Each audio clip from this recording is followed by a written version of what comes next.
Hmm. Wow. Only about 6 episodes in since, and I wasn't expecting for one of these to actually get half my wish list down already, including my number one choice.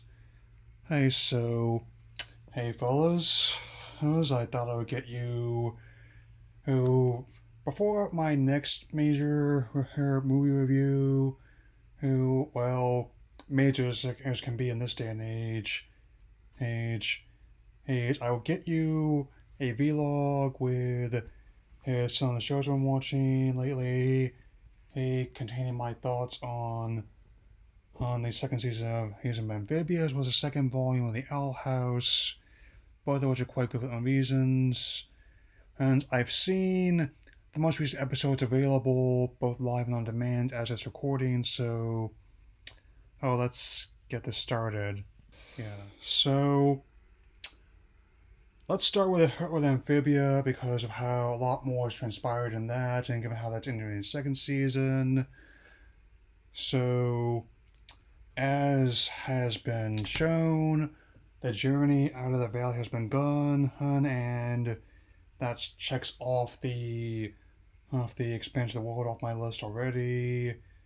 And I'm not only trying to find Anne and a way back home, but also potentially a way to topple the oppressive regime of the Toads and restore peace to the valley. I mean, so, and along the way, we've already seen more ancient ruins, more potentially lethal flora and fauna, though at this point, I'm starting to get used to those. I mean, as well as eating some of this stuff. I mean, uh, and also things like truck stops. We found out Soggy Joe is also Speedy Joe. So I guess on top of Crocodile Dundee, you can also add Mad Max to some of his illusions. And, like, you want to get through this valley alive? You talk to me. Yeah, my impression needs work. And there are theater troops as well. I'm really also liking that among the other, some of the Easter eggs they got, like how obviously, one moment I'm about to address, there's a lot of video game illusions as well. I mean, they even did like a whole 8-bit style intro. I would very much like if someone made that into an actual game because this concept it's actually pretty well suited to it, I'd say. Hey, there's also the fact that one of the times they had to hunt one of the giant insects they had to face is essentially he has the same kind of jaw as he as a predator. And forgive me my rendition of this line to keep things corporate compliant, but it is one ugly fluffernutter. And among some of the other her bits, there's also like a how to resolve a quarrel between Sprig and Polly, in which the actually has like a brief episode where they're had to settle the differences by taking a path on the ground. And Ian learns the hard way that maybe riding shotgun with Hapa Hadaya isn't exactly the exactly as a picnic either. There's also another one where they have to get rid of the bandits from a town, and at night, the citizens of the town eventually he burst through like their chests, like they're the xenomorphs. Wow, that is actually really dark. But again, given how the show who was created by someone who was one of the major writers in Anime of Gravity Falls, not a total surprise given how lost similar style and tone. The mystery itself is not exactly the same, and last of all, like the appearance of an Elseworld Wax Museum, which basically has their original Uncle Stan and Seuss as toads, mind you. But there's also a lot of stuff going on there. That would definitely be strange. And of course, Sasha and now Grime are still in hiding after the events of last season. If you have seen it up to this point, you're definitely gonna know what I'm talking about. I mean, and before I get to really big hitters, and also Wooly apparently before he became the one-eyed vagabond on Bard, apparently came from a rich family, and also one of the more popular neighborhoods actually has Kermit the Frog's equivalent, even done by the same current VO owner Vogel, who'd thunk it. Yeah. And now comes the big part of this season, Mercy at the Gates. So, it's been mentioned in universe. It's been weeks since, if not months, since Anna seen Mercy even longer or out of universe, and there's some overlap between this and one of my other points, seeing what she was like before the journey there. And to be fair, they do a good job of establishing what they were like. I mean, and Marcy is actually quite a receptive student. I don't know if she's what else is going on upstairs. However, she's acing all her tests and has some assignments just casually whipping out how to switch even when she's not supposed to, and is quite the avid gamer as well.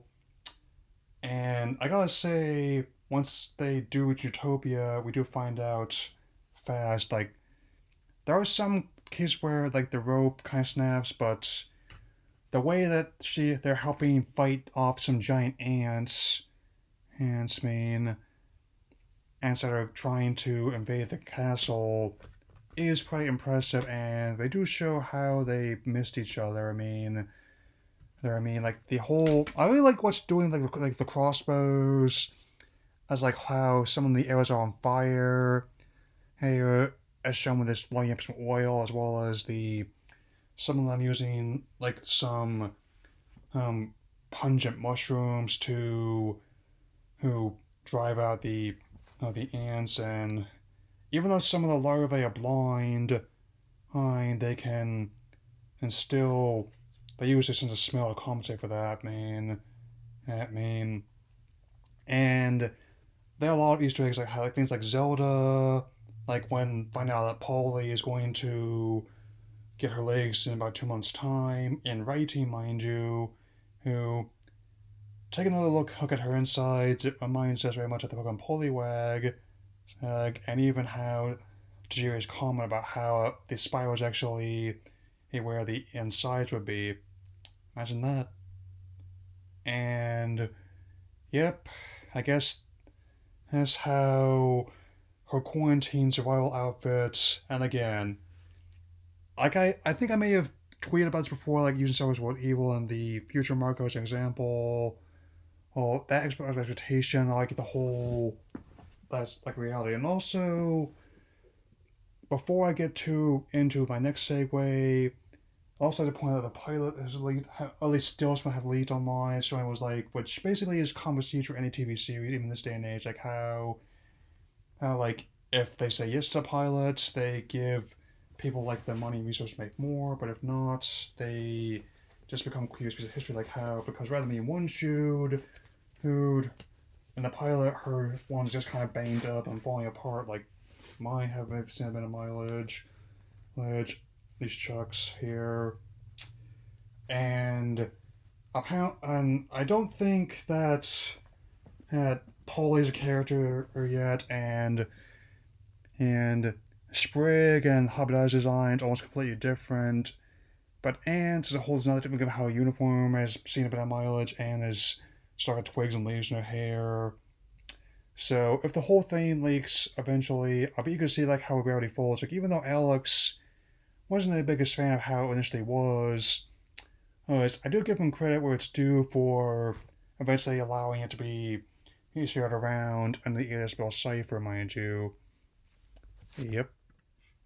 Now, welcome to the second volume of the Owl House main house. So, I point out how I heard talking about this when the first volume was aired earlier this year, before things really went to a pot here. So I've seen up to the newest episode, Wing It Like Witches, and the next couple episodes are going to be coming in the next couple weeks. So I'm going to be going through them briefly, where Sense and Insensitivity, in which Luz as well as King are in a bit of a tiz over wanting to get their work published, until they find out that the author has ulterior motives. If you who think that turning people into marketable plushes is bad, well, wait until people get turned into cubes in this guy's briefcase. And I just really like King as a character, like the design, and the fact that Alex is using his Bill Saber voice to voice him, and even though he's a self-proclaimed king of demons, no, not everybody takes him seriously because he's just so mother-loving, adorable there. Yeah. And on that note, Avenging the Elements, and the First Day, both of which deal with Luz getting ready to go to the Magic Academy of Hexside. I actually like the idea of Luz having more than one teacher in this setting, and given how, which also reflects how some things you can learn when you're in a classroom and other times not. Make no assumptions there. And one of the things I've been doing to trying to keep stable is to try and learn at least one thing every day. Kind of fast, I know, but it works.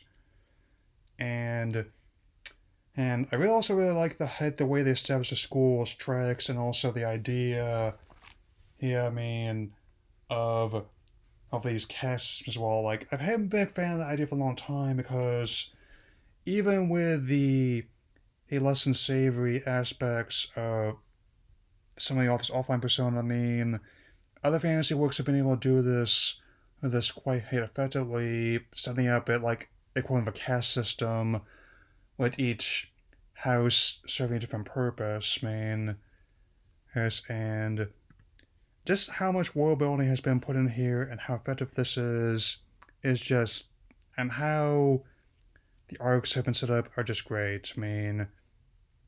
And really small problems where they go to a carnival on their day off, and on top of being shrunken with one of the carnival barker's potions, a circus of magical creatures cause even more havoc. So, and I would like to point out the animation is just fantastic. Since all these creatures, the settings, each individual Kuno character design, and including the L Lady herself, Ida, like the little fang there, and how when it was just how it looks, just like her feathers are just, it's just great.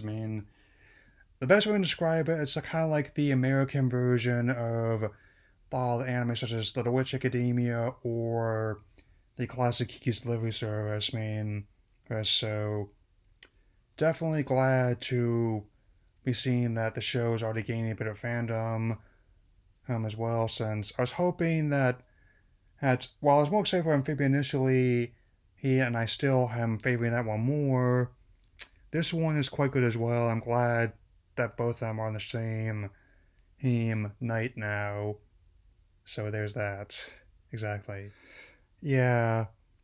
And given how this video is already getting pretty longer than I expected, I'm going to start wrapping this up. So, both of the next remaining episodes I want to really address are definitely show more about Amity's character and how she relates to others. Namely, they are her understanding Willow, and even more notably, enchanting Gromfright. The first one deals with a photography class where the photos resemble memories of those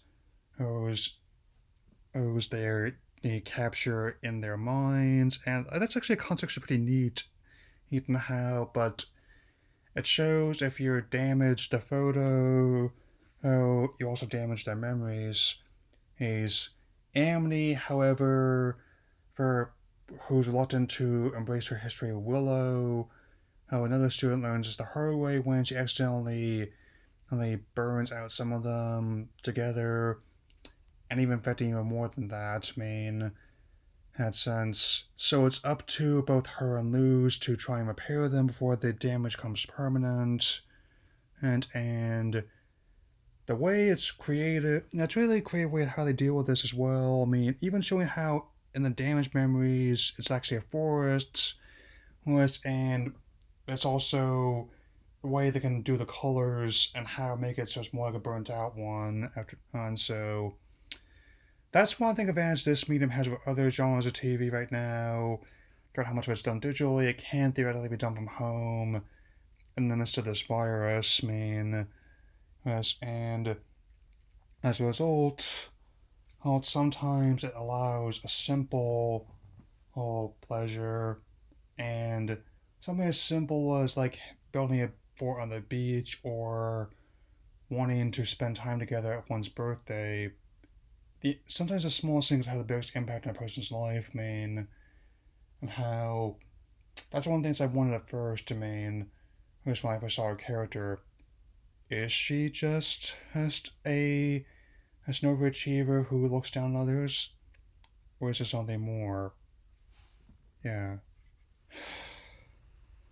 Now, how enchanting Grom fights, and if you think that the dance in our world are insane, well, basically, kind of like the bog in Harry Potter, Harder Prisoner of Azkaban, both the book and the film. Um, the Grom is a manifestation of the innermost fears of the those who come in contact with it, And if it's not dealt with, forgive me the angle changing slightly there, then it will bring disaster upon the Boiling Isles, I'm not just talking about how it's ones that like people being condescending online, which is another thing they poked fun at in the other episode I mentioned with the books, and also how people like the cat with a human face or just being lactose intolerant, and I'm fairly certain that whether it's on the island or even on Earth, they have medicine for that. Most likely. But still, he'll lose who takes the place of Amity. He as queen, and ends up facing a much deeper her and her fear that's been weighing on her ever since she got there, disappointing her family. Since they established that very early on, I also talked about that in my first impression of the series, in which rather than being sent to a re-education camp for her overactive imagination, so to speak, she goes to Boiling Isles and has to fully deal with with the idea of her mother finding out the truth about what happened. And once you know it, how it's the Grom manifests as that. And I gotta say that this dance definitely is one of the highlights of the season, both in terms of animation and storytelling, because Amity also has her own and one that's a bit more abstract concepts, the fear of rejection, and she even gets so uncertain that she can't even ask Luz a human and who's the same as her in many ways is to the dance. But once you know it, that's the key. Hey, to not only defeating the monster, but also helping everyone else on the island. I mean, and it reminds me a lot of this one anime called Revolution Go Utana. Uh, in terms of story now, how animation, like, if you have not seen it, go watch it. It's very good. Much like this series, I mean, which one of them, the long story short in this video I've been trying to get across is like these are among the best shows I've seen in recent years. So if you are watching them, great. And if you're not yet, now's the perfect time to start. So that will be all for now. I'll get you more videos fairly soon. I will talk to you all later. Yeah.